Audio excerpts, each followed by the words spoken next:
ఇక కోయంబత్తూరులో ఎన్నికల ప్రచారంలో ఎన్డీఏ తరపున పాల్గొన్నారు ఏపీ సీఎం చంద్రబాబు. ప్రస్తుతం ఆయన మాట్లాడుతున్నారు. ఐదు చూద్దాం.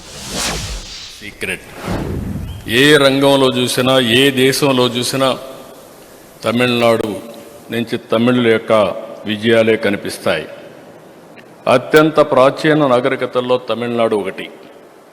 ఎన్నో సాంస్కృతిక దాడుల్ని, యుద్ధాలను తట్టుకుని నిలిచింది. ఎందరో పుణ్యాత్ములు, ప్రముఖులు తమిళనాడు నుంచే జన్మనిచ్చింది. కన్నగి, తిరువళ్ళవార్, కంబన్, సుబ్రహ్మణ్య భారతి, సివి రామన్, సర్వేపల్లి రాధాకృష్ణన్, శ్రీనివాస రామానుజన్, అబ్దుల్ కలాం, స్వామినాథన్ లాంటి మహానుభావులు ఇక్కడి నుంచే వచ్చారు.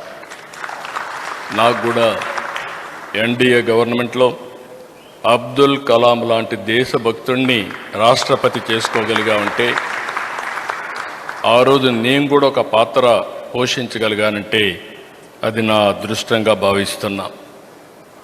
ఇక్కడ ఉన్నన్ని ప్రాచీన ఆలయాలు ఎక్కడా లేవు. సాంస్కృతిక ప్రదేశాలున్నాయి. పర్యాటక కేంద్రాలు మరెక్కడా ఇంత లేవు. తంజావూరు, తిరుచిరాపల్లి, చిదంబరం, మదురై, కంచి, రామేశ్వరం, ఎటు చూసినా దివ్యక్షేత్రాలే దర్శనమిస్తాయి. అరుణాచల శివుణ్ణి చూసేందుకు ఆంధ్రప్రదేశ్ మొత్తం వస్తూ ఉంటారు ఇక్కడికి. అది ఒక ఆనవాయితీగా ముందుకు పోతున్నాం. మనందరికి కూడా ఒకటి గుర్తుపెట్టుకోవాలి, తమిళ్, తెలుగు, కన్నడ, మలయాళం మన భాష ఏదైనా మనమంతా ద్రవిడలం. దాంట్లో ఏమాత్రం కూడా సందేహం లేదు. నేను ఈ ఐకమత్యాన్ని తేవడానికి ఎన్టీ రామారావు గారు ప్రారంభించినటువంటి కుప్పంలో ద్రవిడ యూనివర్సిటీనే ప్రారంభించాం. ఎందుకంటే 4 రాష్ట్రాల యొక్క ప్రభుత్వాలు అక్కడ ప్రాతినిధ్యం ఇవ్వాలి. ఒక పక్క తమిళనాడు కృష్ణగిరి ఉంది, ఇంకొక పక్క కర్ణాటక కోలార్ ఉంది.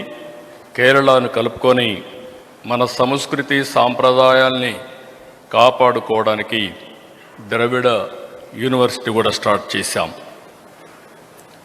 ఈరోజు ఒక్కసారి గతానికి వెళ్తే మద్రాస్ ప్రెసిడెన్సీ మనం అందరం కూడా కలిసి ఉన్నాం. 1953లో ఆంధ్ర రాష్ట్రంగా ఏర్పడిన తమిళనాడులో తెలుగు ప్రజలు ఎప్పుడూ మంచి సంబంధాలు కొనసాగుతున్నాయి. ఇక్కడే ఎన్టీ రామారావు గారు ఒక మహానాయకుడిగా ఈ గడ్డపైనే రాణించారు. ఆ తర్వాత మీరు చూస్తే ఇక్కడి నుంచే ఆంధ్రప్రదేశ్ రాష్ట్ర ముఖ్యమంత్రిగా, మహానాయకుడిగా కూడా ఎదిగే పరిస్థితికి వచ్చారు. ఎన్టీ రామారావు గారు, ఎంజీఆర్ చాలా దగ్గర స్నేహం ఉండేది. అలాంటి స్నేహంతో ఆ రోజు ముందుకు పోయారు. దాని ప్రమేయమే మీరు చూస్తే 1983 ఏప్రిల్ 27వ తేదీన ఎంజీఆర్, ఎన్టీఆర్ కలిసి మొత్తం తమిళనాడుకు నీళ్లు తీసుకురావడానికి తెలుగు గంగ ప్రారంభించారంటే అది 2 రాష్ట్రాల మధ్య ఉండే సత్సంబంధాలు. నా పెళ్లి కూడా ఇక్కడే అయింది, తమిళనాడులోనే అయ్యింది, చెన్నైలోనే అయ్యింది. కాబట్టి సంబంధాలు మా కుటుంబానికి కానీ మాకు కానీ చాలా సన్నిహిత సంబంధాలు ఉన్నాయి. ఇప్పుడు కూడా ఆంధ్రప్రదేశ్, చిత్తూరు, తిరుపతి, మా ఊరు పక్క అంతా కూడా తమిళ్ మాట్లాడుతూ ఉంటారు.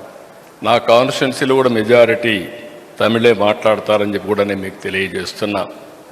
ఇవన్నీ చూస్తే ఇక్కడ కోయంబత్తూరులో ఒక వాలంటరీ ఆర్గనైజేషన్ వాటర్ కన్జర్వేషన్ పైన బ్రహ్మాండంగా వర్క్ చేసి ఒకప్పుడు నీళ్లు లేని కోయంబత్తూరులో ఈరోజు నీటిని సమర్థవంతంగా హార్నెస్ చేయగలిగారు. వాళ్ళని మనస్ఫూర్తిగా అభినందిస్తున్నానని చెప్పి కూడా నేను మీకు తెలియజేస్తున్నా. నేను ఎప్పుడు కూడా ఒక మాట చెప్పేవాడిని, గంగా కావేరి అనుసంధానం కావాలి. ఈరోజు నేషనల్ హైవేస్ ఏ విధంగా అయితే అనుసంధానం చేశామో అదేవిధంగా గంగా కావేరి అనుసంధానం చేస్తే ఈ దేశానికి నీటి భద్రత వస్తుంది. అది తమిళనాడుకు కూడా శ్రీరామ రక్షగా ఉంటుందని మరొకసారి మీ అందరికీ తెలియజేస్తున్నా.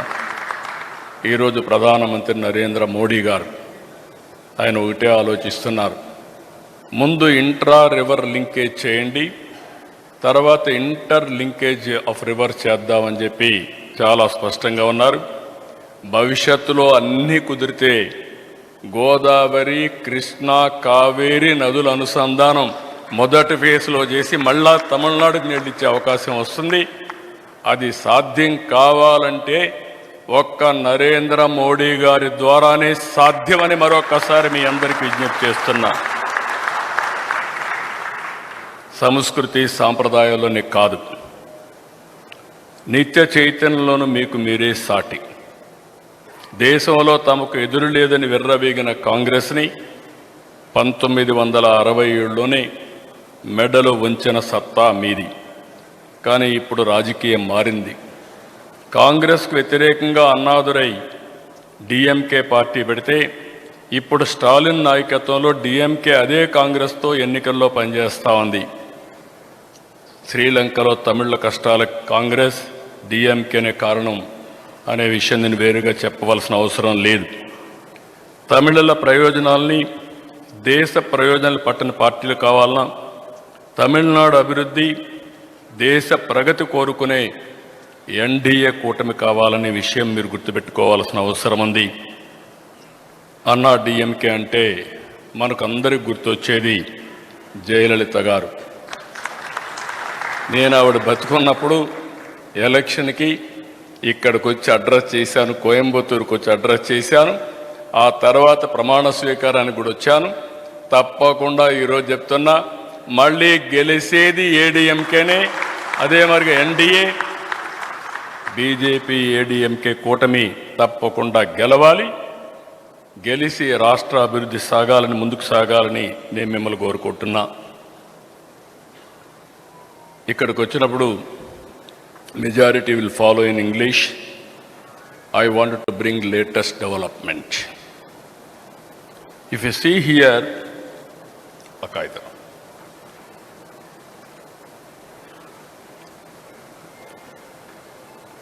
recent development at national level. Our Honorable Prime Minister wanted to give 33% reservations for women. They convened special parliamentary session also.